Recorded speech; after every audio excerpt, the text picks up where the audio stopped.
Hi, Leo Sun and Rising. Welcome to your February 2025 Astro Update. It's Reina here.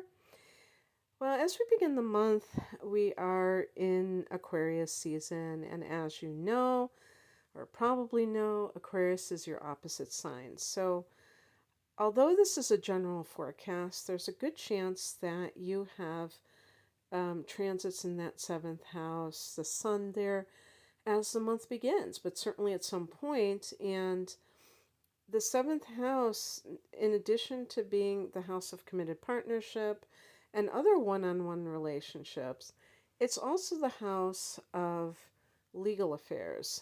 And in addition to that, it's the house of public relations. So it can be how well you promote yourself. And Leo is one of those signs that is very big on promotion. That is probably one of the rules you live by in life,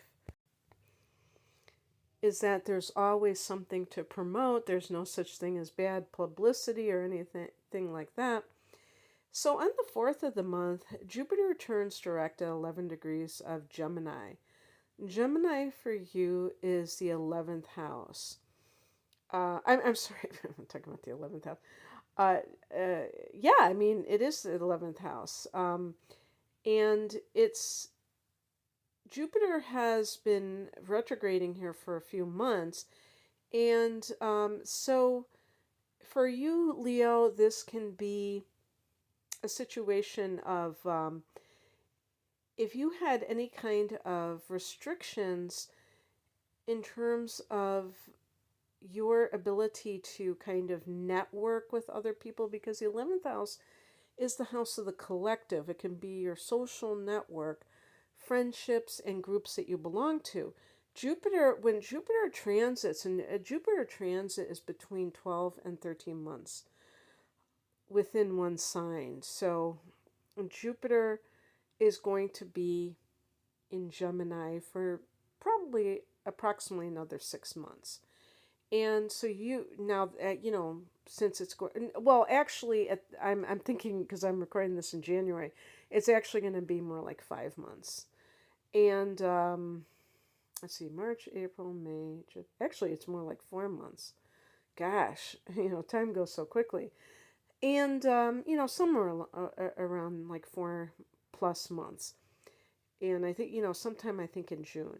And so that's a pretty good chunk of time. That's like a third of a year. And so you have an opportunity with Jupiter direct, if you have not experienced it, to experience blessings from the people that you are already associated with. They may help you in some way. This can also be about you increasing your network. And you might be like, well, what's the big deal with that? What can I do with that? Well, it depends on what else is going on in your life.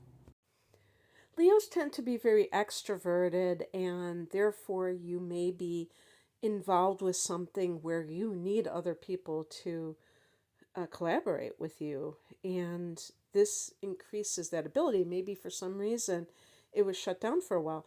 Another great thing about the 11th house, it's the house of gains. So if you found, and that means financial gains, and Jupiter is one of those planets that can actually help you, is actually connected to money. So this can, if you had like a downturn or a a feeling of things stagnating, see what happens from this time onward. Now, Jupiter's going to take some time to get back up to speed from when it was retrograding, but it will get stronger and stronger all the time. And on the same day, Venus goes into Aries. So we're talking about a fellow fire sign, Leo. And this is going to be in your ninth house, which is a fire house, Sagittarius's house, the other fire sign, my sun sign, by the way. And that is, when Venus is in the ninth, that can mean that you have money to go to college, to go on a trip to another country. Maybe you are having a romance with somebody from a different ethnicity, a different nationality, or a different race. That's all that expansive, open minded energy of the ninth house. You're taking pleasure in something international, or, it's like going on a trip, and it's just like maybe you're going to Europe, but you're going to hit all the museums. You want to do it for artistic reasons. Um, on the 12th, we have a full moon in your sign, 24 degrees of Leo. So that's really wonderful too, because that can put you in the spotlight in some way. This is in your first house. You may become more visible to others. Probably something that you don't mind actually doing, most of you. You don't mind being seen by others, and so that could be a good thing. But it can also indicate that there's something going on that is giving you that recognition. You can have, insight into yourself that is very illuminating. You can end something about yourself that you feel, okay, this is done. I don't want to act like this anymore. I don't want to look like this anymore. I'm changing things up. On the 14th, Mercury goes into Pisces. We're going to have the sun is going there. The sun is your ruler, and that's going there on the 18th. And for you, Pisces is the 8th house. So this is a very deep house. Okay, so until the 14th, Mercury is in your 7th house of committed partnership. And that means that you may be negotiating. 7th house can be negotiations, maybe of a legal variety, but it can be informal. You're going back and forth with someone. It could even be making wedding plans and calling the caterer or whatever, the reception hall. But then it goes into the 8th house, and Mercury, and then the sun, and it's very deep and it's very private. That's a big part of it too.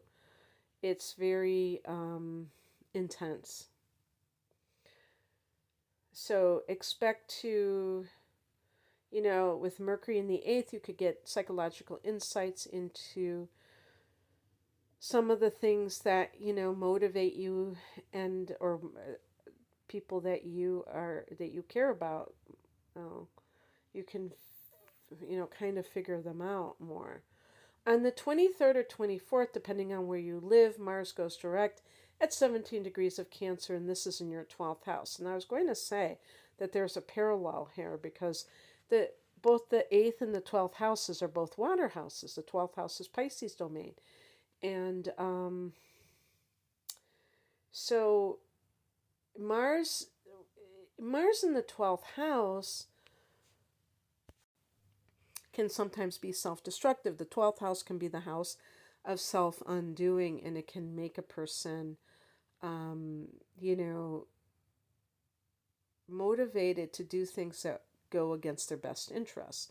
Because the 12th house is addictions. The 12th house is madness, but it's also transcendence, spirituality. So you may have been, maybe you were training for something spiritual, and you had to put a halt to it for some reason because Mars was retrograde here. Who knows? But the point is that now that Mars is direct, when Mars was retrograde, you may have been really reflecting on things that you do that are not in your best interest, that trip you up. And that's why I was saying that psychological insight from having Mercury go into the 8th house, that can be coupled with Mars going direct in the 12th house, and making you aware of what you need to do to get yourself back on track. And when Mars goes back into your sign, you're going to feel Mars um, is not going to go back into your sign until probably March sometime. I don't know exactly when. I should know that, I suppose, but I don't know. But when it does, you're going to feel so much better because when Mars is in the 12th house, it's like you're all dressed up with nowhere to go because the 12th house is the house of contemplation. And Mars is like bouncing off the walls. So, really, the best thing spiritually is Hatha Yoga because it's physical and it can direct that energy that really wants to do something spiritual, but it's also wanting to do something physical, and it's like the best of both worlds. On the 27th, there is a new moon at 9 degrees of Pisces, and remember too that Pisces is the ruler of the 12th house, so you have that kind of thing going on there. And that again is that 8th house. So it's like the phoenix rising from the ashes. It's like you are reborn at this time. And you know, Mars went retrograde in your sign. So this Mars direct in Cancer, even though it's not your sign, it still is pointing to um, this eventual time when Mars will um, come back and be able to energize you. As a matter of fact, you know, Mars will come out of its shadow, meaning they'll get back to that 6 degree of Leo mark in early May. So maybe Mars won't even go into Leo until April. I wouldn't be surprised. But in any case, yeah, you may feel this sense of maybe you're starting some kind of spiritual discipline that involves personal alchemy, meaning you're changing, you're transforming yourself in some significant way, but at a very deep level. Okay, that's what I have for you, Leo. I hope that this resonated. If you would like a private reading, please check out my package deals and all of the different types of readings I offer at the link below. Thanks for listening. Take care. Bye.